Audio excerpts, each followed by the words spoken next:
Күндүн суугуна карабай аялдар кийими жок жатышкан. Жайылдагы аялдардын психоневрологиялык социалдык стационарында оорулууларга карата адамгерчиликсиз мамиле жасалган. Бул тууралуу кыйноолорду алдын алуу боюнча улуттук борбор билдирди. Текшерүү учурунда номер 1-корпуста 72 адам көзөмөлдө болсо, аларга 64 гана төшөк бар. 2 аял полдо жатышкан. 6 аял эмеректери жок, тазалык сакталуучу идиши бар бош бөлмөгө камалган. Бөлмөдө суук болгонуна карабастан аялдардын көбү кийимсиз жана бут кийимсиз болгон. Ажаткана жок. Анын ордуна чакалар коюлган. Кыйноолорду алдын алуу борбору мекеме кызматкерлеринин бейтаптарга мамилесин ырайымсыз, адамгерчиликсиз деп баалап, тиешелүү документтерди прокуратурага жөнөттү.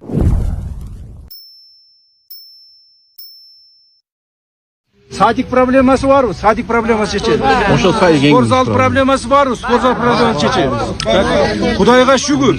Кудайга шүгүр. Суу проблемасы бар, суу проблемасы чечебиз.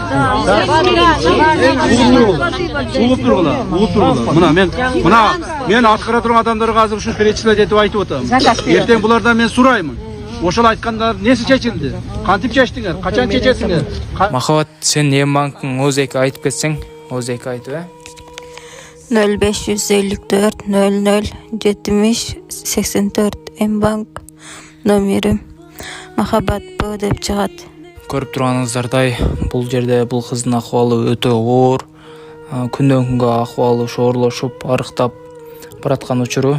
Ушул Индия мамлекетине эжекебиз донор болуп, пересадка үчүн барган турушат. Ошол себептен ал жака $40,000 каражат керек экен эле. $2,500 чогулуп, азыр $37,500 жетпей турган учуру.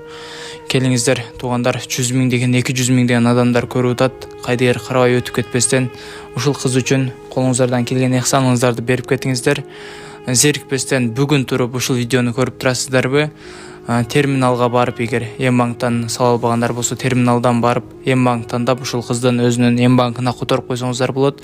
Жана ошондой эле чет өлкөдөгү иштеген мекендештер болсо, ушул эжебиздин Сбербанкына каражат салып койсоңуздар болот. Мынакей көрүп турганыңыздардай кыздын боорунан ушундай сары суюктуктар чыгып, күндөн күнгө кыйналып аткан учуру. Мен сиздерге 2024 жылдын 8 ноябры бул 5-күн жума күн болот экен. Ошол күнү сиздерге отчет кылып туруп, дагы бир жаңылыктардан видео кылып чыгарамын. Ошол аманатыңыздар бүт бардыгы келип түшүп атат, кызга дагы, эжеге дагы. Анын ичинде 1000 сом, 5000 сом которгондор да бар. Ошондой которгон инсандарга Аллахым чын дилден мен дагы сиздерге ыраазымын. Алла дагы ыраазы болсун сиздерге, туугандар. Качан чечтиңер деп сурайм. Бүгүнкү күндө ушуларды эмне үчүн чечебиз деп мен мындай не деп коет, мындай ишенимдүү айтып атам, уверен айтып атам. Себеби мамлекетибизде бүгүнкү күндө финансы пайда болду. Мурдагыдай мамлекетти уурдап, туурдап жемей жок. Азыр мамлекеттин чөнтөгүнө бирөө кол салып көрсүн, колун кесип таштайт. Азыркы мурдагыдай болуп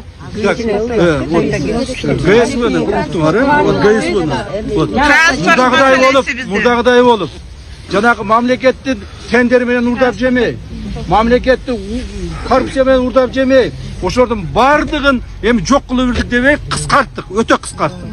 Азыр бир чиновник мамлекетти уурдап жеш үчүн өтө коркот. Бирок бар ошолордун арасында күндө кармап атабыз, отургузуп атабыз, жана башка кылып атабыз. Так, мындан ары да ушундай болот. Азыр мыйзамга өзгөртүүлөрдү мына биз киргизип атабыз, инициатива кылып. Кудай кааласа январга чейин кабыл алып калабыз деп атабыз. Ал мыйзамда эмне болот? Азыр эгерде биз коррупционерлерди кармасак, ал коррупционерлер төлөгөнүн төлөп туруп, штраф менен же башка менен мыйзам жолу бере чыгып кетип атчы. Эми андай болбойт. Мындан ары коррупция менен, взятчество менен, жанагы пара алуу, пара берүү менен, же болбосо жанагы должностное преступление деп коет. Ошолор менен колго түшө турган болсо, бардыгы сөзсүз түрдө камалат. Биринчиден конфискация болот, толук бойдон. Экинчиден сөзсүз түрдө түрмөнү көрүп чыгыш керек буларчы. Ошол мыйзамда каралган 5-6 жылдын бардыгын көрүп чыгыш керек. Ошондо гана башкалар токтойт.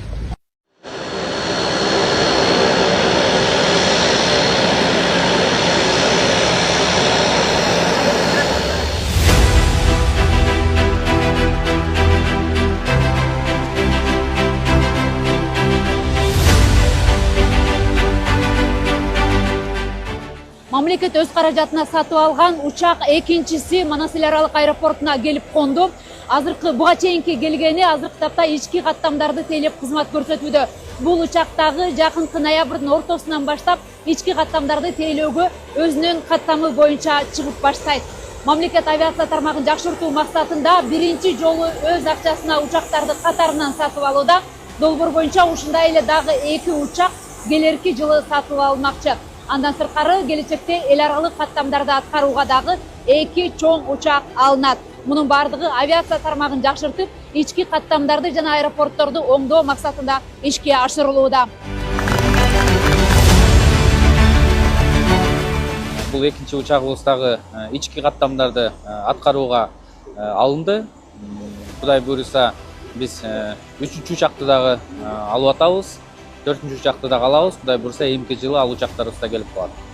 Өзүңүздөр билгендей, азыр Таласка, Разаков аэропортуна, Баткен аэропортуна, Ош, Жалалабад аэропортторуна учуп атат бизде Osman Airlines авиакомпаниясы. Азыр бул учагыбыз дагы ошол каттамдар менен баштайт.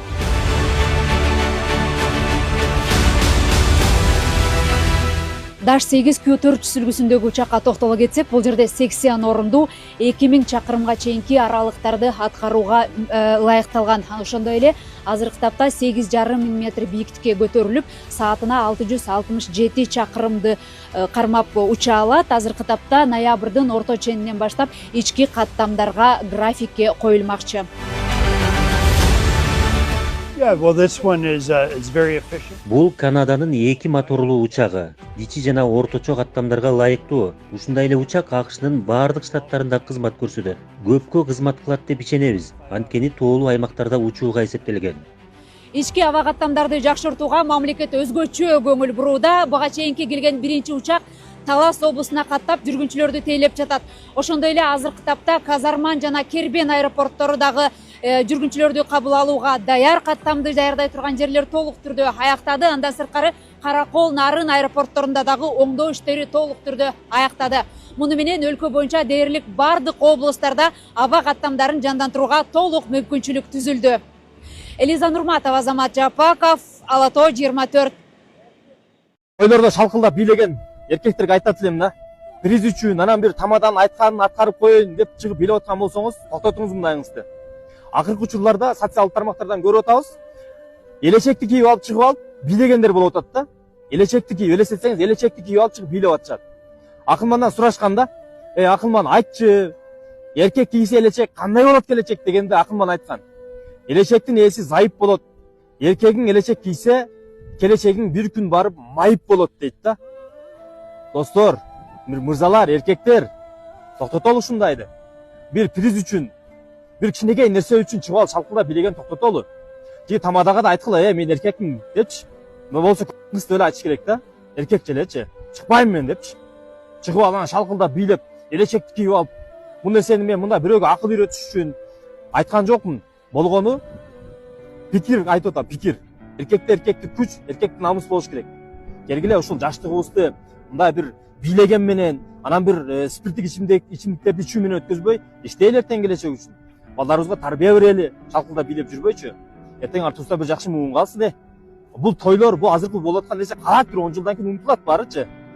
Ой, тиги мынча той бериптир, дүңгүрөт той берип, мынча киши чагы, калат бунун барычы. Ошол сиз алып аткан тойдогу призиңиз деле өмүр бою сиздин жашооңузга бир пайдасы тийбейт да. Так что эркектер акылыбызга келели достор.